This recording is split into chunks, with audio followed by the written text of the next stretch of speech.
When the war on Artamantua ended with the defeat of the Imperial Fists, the High Lords of Terra, the center of the human empire, remained paralyzed by power struggles and the avoidance of responsibility. Among the Terran bureaucracy, only two individuals truly grasped the severity of the crisis: Inquisitorial Representative Margarita Wienand and the Grand Master of Assassins, Draken Vangerich. Through various maneuvers, they finally coerced a high-ranking council member, Lord High Admiral Lan Sung, into commanding the elite solar fleet to relieve Port Sanctus. Port Sanctus served as a vital naval base and shipyard near Terra, making it a key strategic location within the Segmentum Solar. By the time the solar fleet arrived, Port Sanctus was already besieged by an Ork Attack Moon and a massive greenskin armada. In the initial clash, the Imperial Navy suffered catastrophic losses under the Moon's devastating gravity weapons. However, the Imperium soon discovered a critical weakness. Whenever the Attack Moon fired its gravity weapon, its primary defense system, the Void Shields, would weaken significantly. Exploiting this window, the Solar Fleet launched a series of sacrificial strikes using torpedoes and attack craft. This action successfully destroyed the artificial satellite's gravity generator, causing its internal structure to collapse. When the massive construct disintegrated, it triggered an explosion that consumed many Imperial vessels that were unable to retreat in time. At a terrible cost, humanity claimed victory at Port Sanctus, and Lan Sung returned to Terra as a celebrated hero.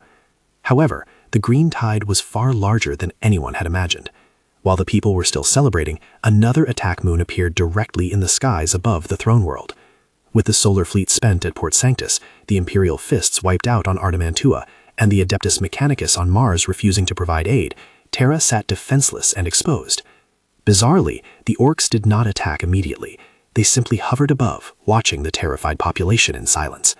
The appearance of the moon threw Terra into absolute chaos, plunging its citizens into uncontrollable panic.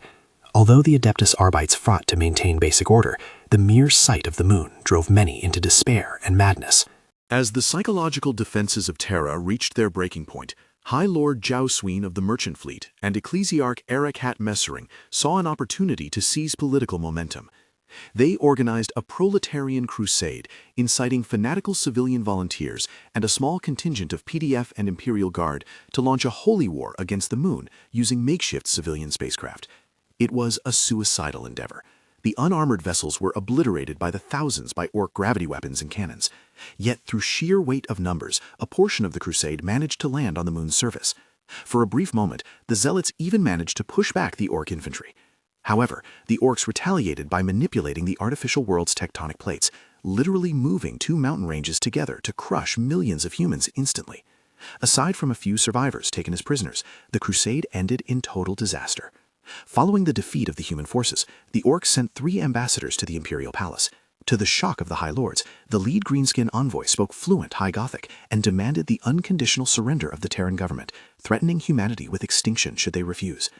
The High Lords, accustomed to political maneuvering, were completely frozen by this unprecedented encounter and failed to offer any coherent response. The ambassadors eventually departed in disgust. During this period of confusion, a secret squad of Eldar Harlequins managed to infiltrate the Imperial Palace, cutting through the Lucifer Blackguards and fighting their way to the Eternity Gate before being stopped by the Legio Custodes. The only survivor, Shadow Seer Laerial Ray, was taken into custody by Vangorich and Wienand.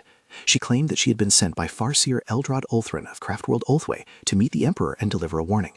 The Orks were merely a precursor to the primordial annihilator, Chaos, and that humans and Eldar must cooperate to survive. As proof of her intent, she presented a token, a tooth of a Drakon from the world of Nocturne, given to Eldrad by the Primarch Vulkan during the Horus Heresy.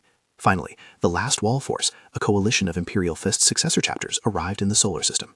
Having fought through greenskin tides across the galaxy, the relief force consisted of only 2,800 Space Marines and 20 warships from chapters such as the Black Templars, Crimson Fists, Fists Exemplar, and Iron Knights.